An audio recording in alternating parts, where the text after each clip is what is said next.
Hey guys, and welcome to Photoshop HowTo.net. Today I would like to talk about shapes. I will be using Photoshop CC, so I'll be going over a few things and shapes that are new to Photoshop CC, but don't despair. Most of what I talk about can be used in previous versions as well.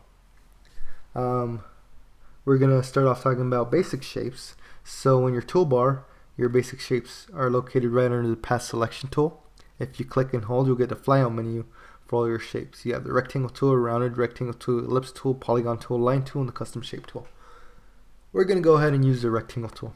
If you click on it, click, drag out, you get a square. One of the new things in Photoshop CC is you can change the radius of a square that you already created. In previous versions, it's annoying because if you create a sharp-edged rectangle or square, and now you decide you wanted it to have round corners, you would have to recreate the square with the rounded rectangle tool.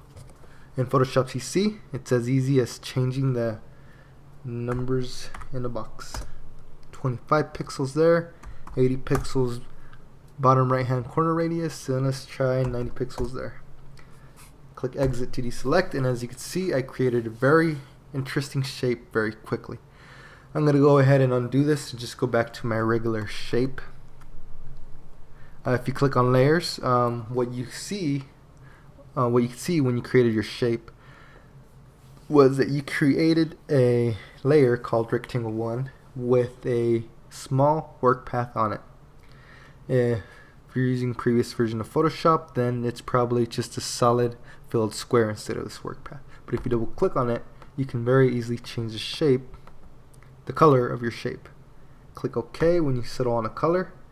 One thing to remember is that if you have path selected here, when you have the shape tool selected, you'll create a rectangular path instead of a rectangular shape. So make sure you have shape selected. In order to select the shape, I must use the path selection tool. We're going to duplicate this shape. In order to do that, hold down Alt or Option, and with the path selection tool selected, click and drag. Now you have two shapes. The reason we want to use the path selection tool to move a shape is because if we have more than one shape on the same layer, we can move just one shape with the path selection tool. If you're using the your move tool, then what happens is you move everything on a layer instead of just one shape. Also, if you duplicate it with the move tool, you duplicated a brand new layer rather than a brand new shape. You've also duplicated a brand new shape, but you made it on a brand new layer. Alright, now let's go ahead and select the direct selection tool, which is on the flyout menu for the path selection tool. What happens is that this tool allows me to edit the points on any shape or path. If I try to move it, however, you can see that the whole thing moves rather than just the point. The reason that is because this shape is already selected.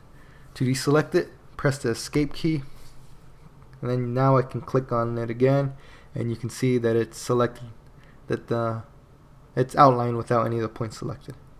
If I click on one of the points, I can click and move it around. This prompt, all it's saying is that if I start editing the points, I will no longer be able to edit the radius of my square, which is okay. And if you're in previous versions, you don't have to worry about this. Just click yes, and let's do that there. Let's go back to my path selection tool, select your shape, drag it over your other shape, and let's hit escape again. What you can see is two shapes that won't form one interesting shape. If I want to create more complex shapes like icons, eyes, illustrations, whatever, then what I can do is I can select this little icon here, and you get this menu, which is currently grayed out because I have no shape selected. It gives you options for different options for that shape. If I select this shape right here, the one that I just messed around with, newly duplicated shape, and I click on that icon, I can hit subtract shape, and what will happen is that shape will actually, whatever that shape is, will cut away what's on the shape beneath it. What happened here was not what was expected. The reason this happened is because this shape is actually in the back of the square, which is not what we want. To fix that, go to this third icon here, click on bring shape to front. Now what happened was that this weird shape in front here is cutting away on this shape here. It's not just a newly whitely shape with a white fill. If I hide my background layer, for instance, you can see that it actually cut away the front shape. These are still two separate shapes, but one of the shapes is affecting another shape in an interesting manner. If I go back to my path selection tool, you can see that I can still select the shapes individually, and with my direct selection tool I can still edit the points themselves. If I want this to be one shape, what I need to do is use my path selection tool, select both shapes, go back to that same menu and go to merge shape components. Now what happened is instead of it being two separate shapes, I have created one shape. One of the reasons this is useful is if you want to save your shape, or if you just want to save space on your shape layer or in your layers in general. If you go to edit, define custom shape, you can have the shape available whenever you want to. I'll call this squiggle do 1. Enter. The way I access that shape now is if I go to the shape tool, I can go over here to custom shape tool, click, and it should be at the very bottom. Now when I drag out, I get that same shape again. Hold shift to constrain the shape. Let's go ahead and duplicate this rectangle 1 layer by going right clicking and going to duplicate layer. Rectangle 1 copy, that's fine, doesn't really matter right now. If I go to the move tool, you could see that I'm moving everything on this layer, and that these are actually two separate layers even though they have the same shapes. If I want to combine these two shapes but not merge them and flatten them, what I need to do is select both of them, right click, and go to merge shapes. Now I still retain my shape options and my shapes,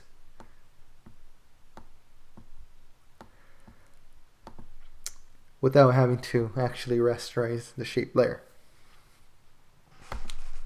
Another thing to notice about to know about shapes is that double clicking on that little square is not the only way to change the color.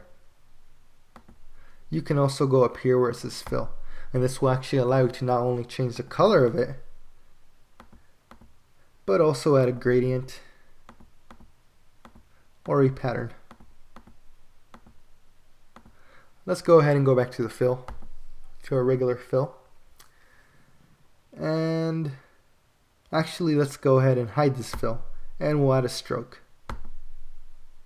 We'll add a blue stroke. Let's give it 11 pixels. One of the things about the stroke, however, is that strokes do not overlap each other. They don't intersect each other, is what I mean. These are a bunch of different shapes. As you can see, when one overlaps the other, it becomes part of it, and it will actually trace around all of it rather than go into it, which sometimes is very useful, sometimes it's very annoying, but that's one thing to note. Let's hide the stroke. Here you can add dash strokes or dotted line strokes instead. I'm not even going to touch that right now. Let's go ahead and just put a fill back on it, make it blue, and here we are. Another thing, if you've ever used your layer styles, then you can add layer styles to shapes as well. You're not limited. I've added a color overlay of red, which is kind of a pointless thing to do. Add a stroke. or you can add glows, pretty much any layer style you want.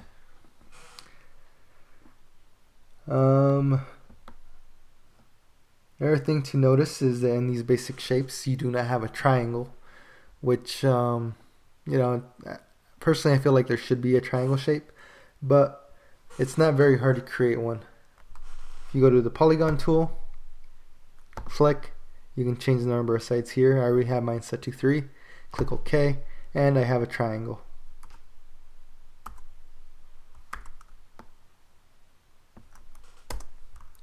Let's transform this. Control T or Control or Command T to transform. Now shapes, this looks very chaotic, but the beauty of this is that I don't have to transform just the entire layer. I can transform one shape at a time, and that includes adding a distorting it, creating perspective, warping it, and it still retains its shape aspect. I can edit the points still, etc. The last thing I would like to talk about are making these points curve. We're going to go ahead and select the pen tool once we have it selected.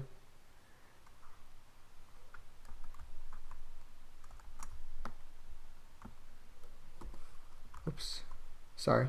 We're going to go ahead and select the pen tool, and what we can do with these points is if we hold down the Alt or Option key with the pen tool selected, when we click on a point, we can actually add handles to it and curve it.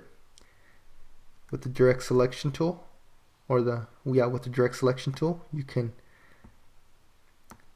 change those handles, and you can move those points. Another thing we could do with the pen tool is add points to our existing shapes. If you have a curved path around your shape and you don't want it to curve, you want it sharp. Again, if you select the pen tool, hold the Alt or Option key down and click on it, you will get these sharp edges instead of the rounded ones. Here are some examples of some shapes that I have created using these same methods. Here is an eye that is all vector based. If I resize it to be small, then I resize it to be big again, as you can see, none of the quality will change. Here is another example of a shape in Photoshop. It's an orca whale splashing, and the word Alaska Luxury Adventures is also a shape. I can choose to just edit the points if I want to. I can do all sorts of fun and interesting things here. One more example I'd like to show you are these icons I created recently for a web page. Let's go ahead and select some of these.